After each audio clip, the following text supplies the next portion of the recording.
একটা সময় ছিল যখন যুদ্ধ মানেই ছিল বন্দুকের শব্দ, বোমার বিস্ফোরণ আর ধোঁয়ায় ঢেকে যাওয়া আকাশ।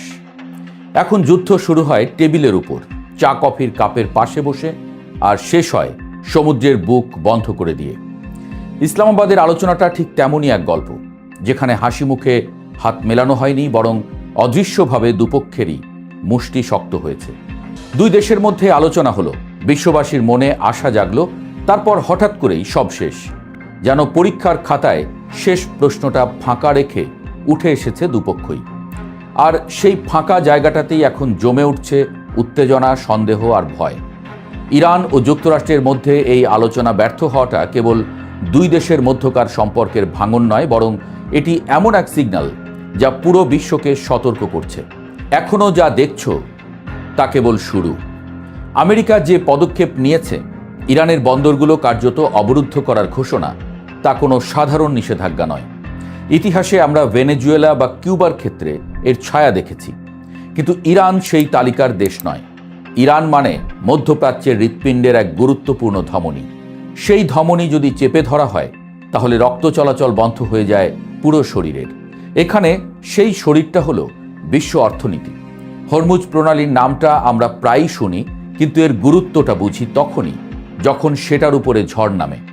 পৃথিবীর প্রায় 1/5 তেল আর বিপুল পরিমাণ এলএনজি এই সরু জলপথ দিয়ে যায়। এখন ভাবুন, এই পথ যদি হঠাৎ থমকে যায়, তাহলে কি হবে? প্রথম ধাক্কাটা পড়বে জ্বালানির দামে। ইতোমধ্যেই তেলের দাম লাফিয়ে উঠেছে, কিন্তু দাম বাড়া কেবল সংখ্যার খেলা নয়। এর মানে হলো পরিবহন খরচ বাড়বে, উৎপাদন ব্যয় বাড়বে, বাজারে পণ্যের দাম বাড়বে। অর্থাৎ একটা অদৃশ্য আগুন ছড়িয়ে পড়বে পুরো পৃথিবীতে। আর এই আগুন যদি 2 সপ্তাহ জ্বলে, তাহলে সেটা শুধু উত্তাপ নয়, দহন হয়ে উঠতে পারে। ইউরোপের কারখানা থেকে শুরু করে এশিয়ার কৃষিখাত, সব জায়গায় সরবরাহ চেইন ভেঙে পড়ার আশঙ্কা তৈরি হবে। সার, এলএনজি এসব শুধু অর্থনীতির পরিভাষা নয়, এগুলো মানুষের বেঁচে থাকার উপকরণ। এগুলো বন্ধ হয়ে গেলে বাজারে শুধু অস্থিরতা নয়, সংকট তৈরি হবে। কিন্তু মজার ব্যাপার হলো, এই অবরোধের বোঝা আমেরিকার নিজের কাঁধেও কম নয়।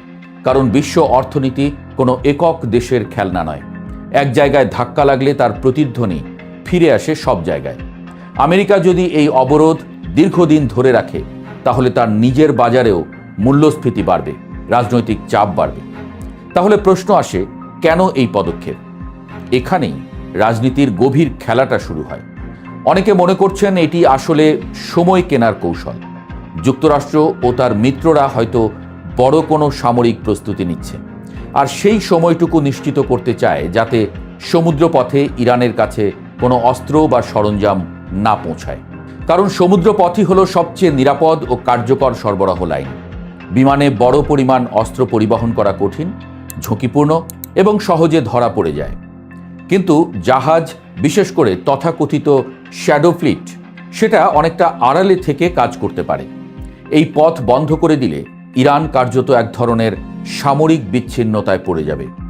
একই সঙ্গে ইরানের পক্ষ থেকে ইয়েমেন সহ বিভিন্ন আঞ্চলিক গোষ্ঠীর কাছে অস্ত্র পাঠানোর পথও বন্ধ হয়ে যাবে। অর্থাৎ এই অবরোধ শুধু ইরানকে নয়, পুরো আঞ্চলিক প্রভাবকেও লক্ষ্য করে। কিন্তু ইরান কি এত সহজে চুপ করে বসে থাকবে? ইতিহাস আর এতদিন ধরে যা দেখছি, তার হিসেব মতে উত্তর না। ইরান এমন একটি দেশ যারা চাপের মধ্যে নিজেদের আরও শক্ত করে তোলে। তাদের সামরিক বাহিনী, বিশেষ করে আইআরজিসি, ইতোমধ্যেই হুঁশিয়ারি দিয়েছে যে কোনো সামরিক আগ্রাসনের জবাব তারা কঠোরভাবে দেবে। আরেকটা বিষয় এখানে গুরুত্বপূর্ণ, ইরান এই যুদ্ধে নিজেদের পরাজিত ভাবছে না, বরং তাদের বিশ্বাস তারা এখনও শক্ত অবস্থানে আছে। তাদের হাতে আছে সমৃদ্ধ ইউরেনিয়াম, আছে আঞ্চলিক প্রভাব, আর আছে সেই ভৌগোলিক অবস্থান যা পুরো বিশ্বকে প্রভাবিত করতে পারে। এখানেই দ্বন্দ্বটা সবচেয়ে জটিল হয়ে ওঠে। একদিকে আমেরিকার চাপ, অন্যদিকে ইরানের আত্মবিশ্বাস।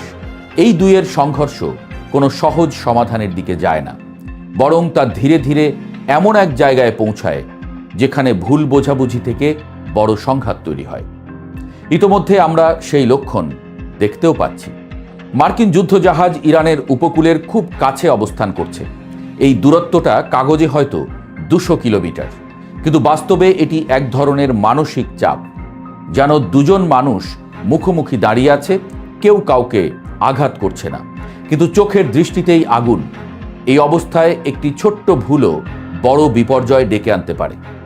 ধরুন কোনো একটি জাহাজ ভুলবশত সীমা লঙ্ঘন করল, বা কোনো ড্রোন ভুল সংকেত দিল, তখন আর কূটনীতির ভাষা কাজ করবে না, তখন কথা বলবে অস্ত্র।